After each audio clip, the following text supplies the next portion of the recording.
it planet Earth's a rocket wagon train upon a journey?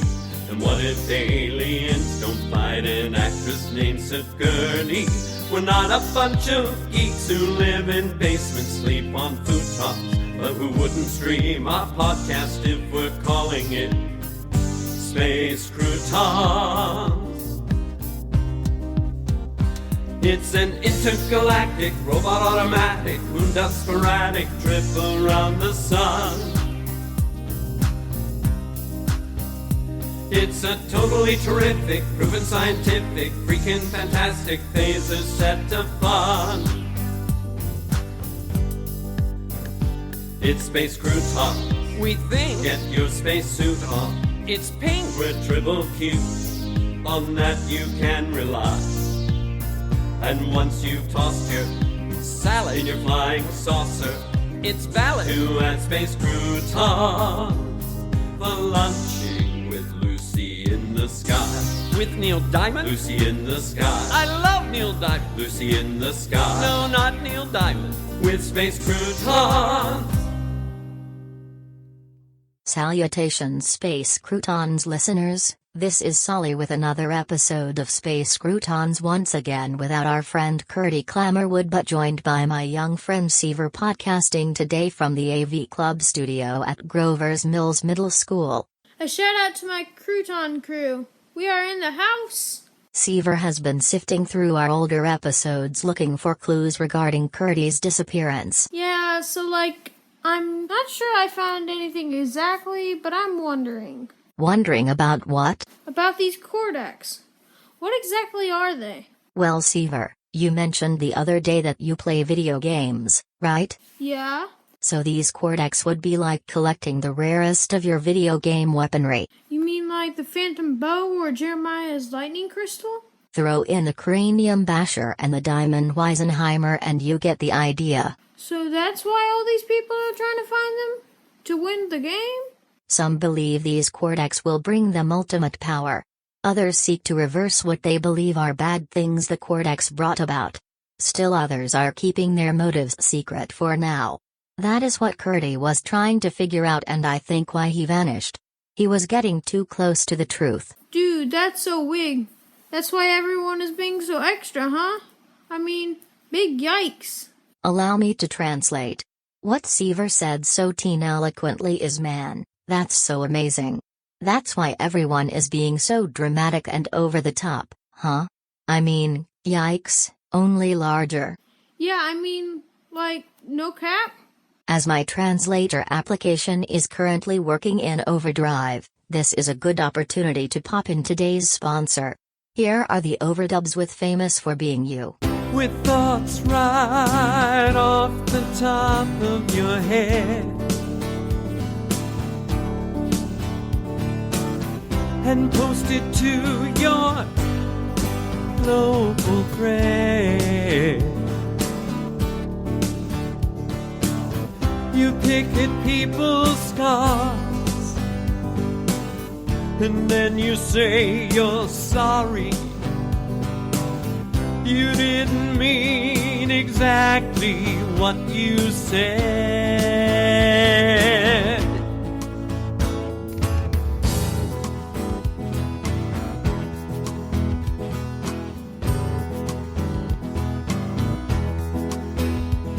So don't you beg their pardon, who died and made them warden. Don't they know just who you are? Don't hate on a superstar who is famous for being you. Famous for being you. Famous for being you.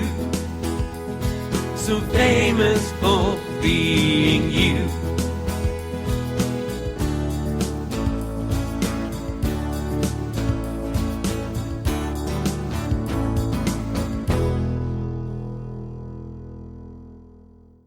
Hey, the overdubs are lit. As are you, Seiver, as are you. Now listeners, as we are trying to figure things out, We received the following missive from someone we think you will recognize. Here is their story called The Afterwords.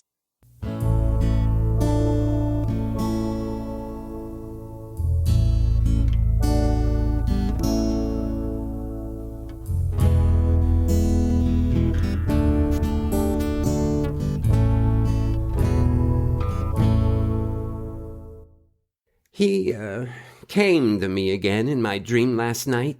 He smiled in a way he never did when he was alive, like he knows everything now. And then, as if he was reading my mind, and this being a dream, it was in my mind, so that makes sense, right? He shook his head and simply said, "No, I don't. Wouldn't want to. Never will." "Okay," I nodded, and placed my hand on his, resting on the white sheet of the bed where he was lying, with his head propped up on 3 pillows. 1 pillow was never enough. This was the bed at the hospice where he spent his last 2 months. A tired but comforting piece of huge furniture covered with his grandmother's bow-tie pattern quilt. A cedar bed that pretty much filled the room, leaving barely enough space for a small tray and 2 folding chairs. My first few visits I would start off sitting in one of the chairs, but within 5 minutes he would coax me onto the bed near his knees, where he didn't need to look down at me from his perch on top of the deep, thick mattress. In the dream, I'm already sitting on the bed in what had become my spot. As my visits continued and I began exchanging familiar nods with the staff in the hallways, or when it was dosing time for one of his pain meds. "You're looking good today," I break the silence. A bit awkwardly, because in a way I feel like I know why I'm here, and yet I don't. "You do and you don't?" He shrugs. "That is so you." His chuckle is deep and resonant, like before he got so sick, and it warms me to hear it again. He inhales deeply and then continues. "A man walks into a bar. He's carrying a guitar case and there's a live duck sitting on his head. The bartender comes over and says, 'Do you know you've got a duck on your head?' And opening the guitar case, the man replies, 'Sure. Is the key of G okay?'" I groan, then laugh as I squeeze his hand. He shrugs again. "Well, that's what happens when you die. You don't know everything, but you know a lot of jokes. So, are you ready?" Again I nod, again sure, yet not, but knowing the dream is something I want to continue. "Good." I knew Crane since childhood, over 15 years of great moments and sad moments, belly laughs and crying jags from both of us, shared experiences and sudden conflicts that had to get ironed out, all the things that real friends go through. And when he got his cancer diagnosis, of course I was there for that too, ever present to lend a strong shoulder, but also eating up each selfish moment of time I could get with him, empathizing with his pain while feeling guilty for the sense of gratitude I felt for not being the sick one.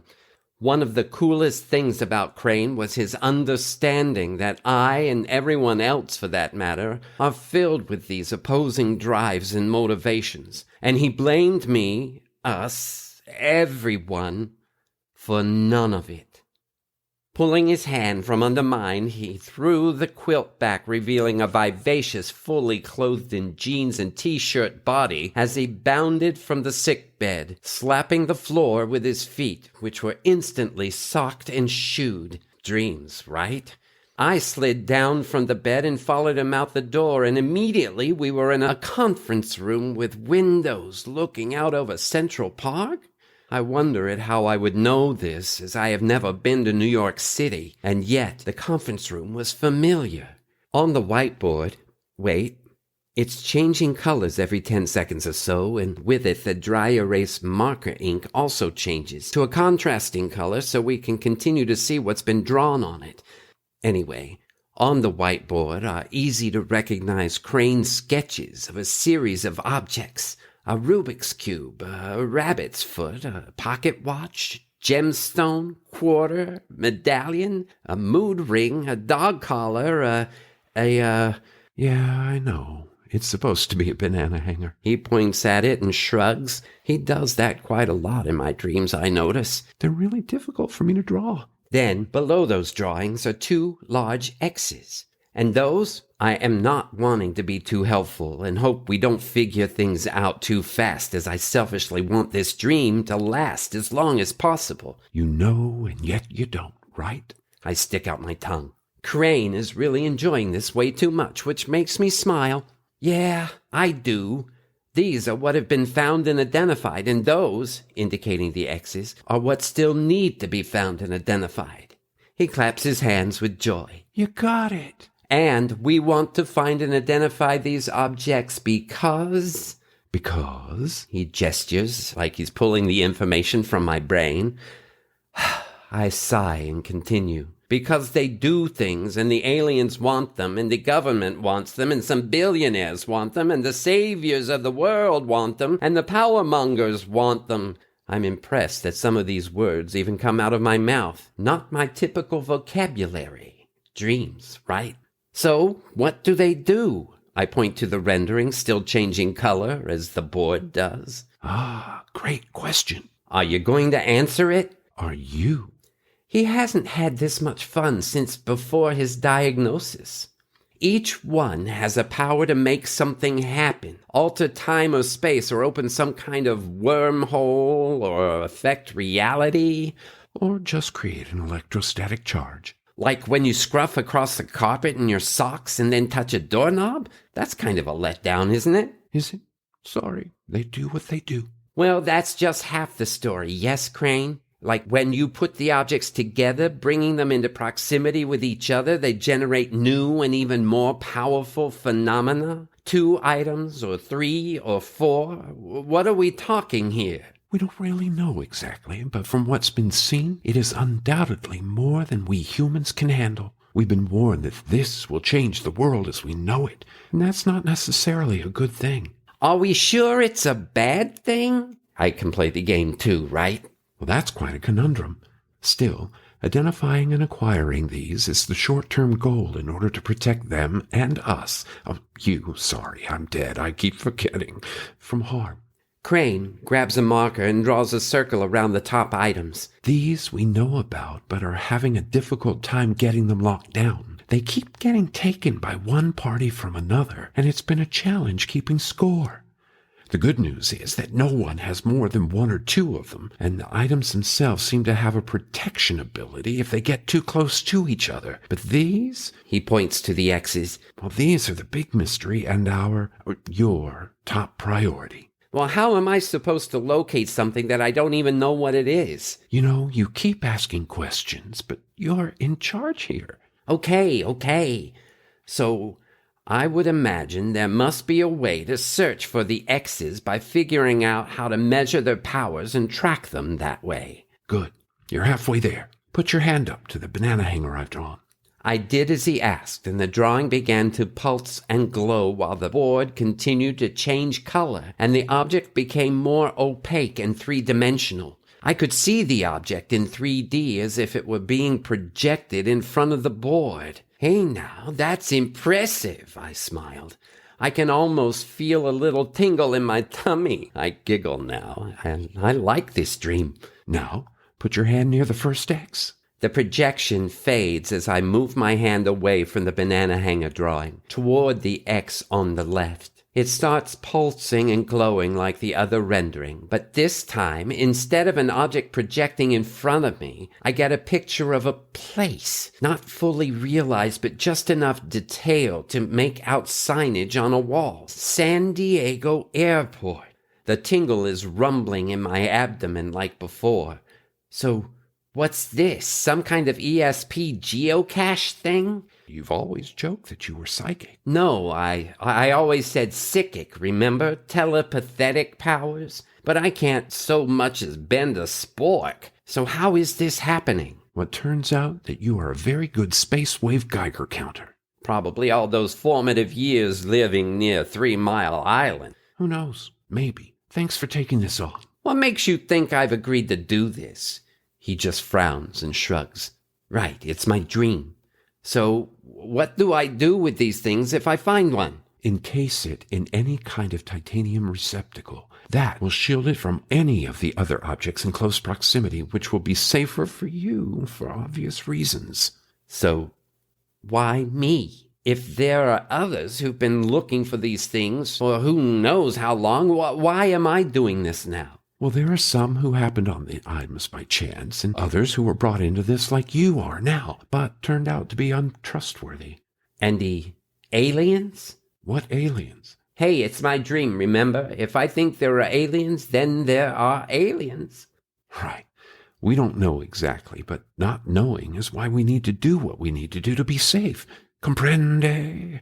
Crane liked to blurt out one of his 3 Spanish words when he thought it made him sound cool. So, that's it. That's how I came on board this wild ride nearly 35 years ago. Crane had been the one who was doing this, and as I found out, his cancer was a result of being in the wrong place at the wrong time when 2 of the objects, I never knew which ones, collided before they knew to keep them apart. It was his dying wish and all his afterwords that convinced me to take over when he passed. It's been fun mostly, if not always, I guess, except when dealing with stupid, greedy people. Why am I telling this to you? Simply put, I have no other choice. You're podcasting the details about the objects and their powers, and the resulting interference of the other searchers, as well as the disappearance of Curdy Clammerwood, at the hands of his mysterious benefactor, if you ask me, has led me to these drastic measures. We have to come out of hiding, put it all out there for the world to hear and consider. So, I am sending you this message, which I expect you will play on your Space Croutons show. My name is Flint. In some of your previous stories, I was referred to as the sunglasses guy. I have been working with an alien who goes by the name Dandelion. She's the one who bowled for the gemstone all those years ago, and yes, we still have it safely put away. And yes, she and I met with Curdy again, asking for his help just before he disappeared. But you know that as well. What you don't know yet is that I've identified and acquired the last 2 quardacs, as they have been labeled. Stupid name. Yes, it is like geocaching, with that pleasant little tingle in my tummy. Add those to the gemstone, and that makes 3. Assuming your stories regarding the other objects are true, I am hereby alerting those possessing them, Aiden, Joe, Brittany, Bent, Bug, Clarissa, that we will soon retrieve them no matter what it takes. This is not a threat, but simply a statement of what will happen. So I advise you to do the smart thing and prepare to hand them over. You are not equipped to use them, much less keep us from taking them. And for those who doubt our motives, all I can say is that these quardacs, once they are in our possession, will be packed safely and securely away from those intent on using them to further their own agendas at the expense of the Earth and our human race. The alien race that they belong to will then take them and leave our world and leave us to live our lives as we are capable of without the interference and potential danger of these quardacs.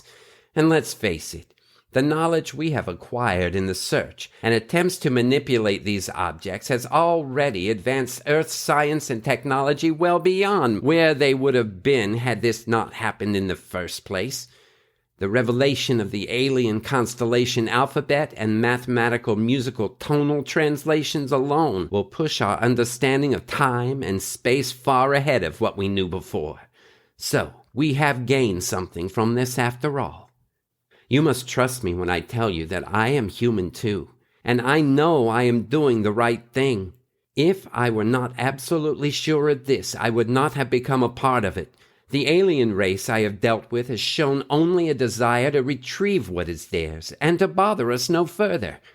We must help them complete this mission so they can return home and continue their own lives. I know there are listeners out there who will believe none of what I'm saying, and that's okay. Truth be told, it would have been preferable for the mission to have been completed without any humans knowing of it. But thanks to the accidental discoveries by the other searchers, that outcome has become difficult, and with the airing of Space Croutons, it became impossible to maintain secrecy. So there you have it. We are going to collect the quardacs, and we can do it the easy way or the hard way. It's up to you. Regardless, it will happen.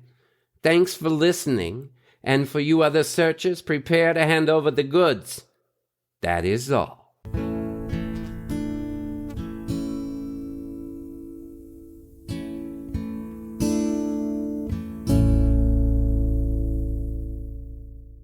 Well, Flint, thanks for sharing this with us. What does our audience think about this? It's time to decide who to trust. If anyone out there has thoughts or ideas regarding what we've just heard, or about Curdy's disappearance, please reach out so we can bring him home. Again, my thanks to Seiver for all his help and discretion as we power through this. Thanks, dude. I got your back. All low-key with me. And thanks to our listeners for your support. And as we take our leave, keep listening and keep peace in your heart until our next story time. It's an intergalactic robot automatic moon dust sporadic trip around the sun. It's a totally terrific, proven scientific, freaking fantastic phaser set to fun. It's Space Crew Talk. We think Get your spacesuit on. it's pink. We're triple cute. On that you can rely. Space Croutons is a work of original fiction. Similarities to persons, situations, or events, real or fictional, is coincidental and unintentional. Created and written by Jerry, Jace, John, Della, and Jeff Goodson. Episode 17 story by Jeff. Original music and production by Jeff. Featuring the voice talents of Levi Blakesley, Jeff, and Sally. Entire work copyright 2020 by Jeff, John, Jerry, Della, and Jace Goodson. This has been a Good Witch audio production.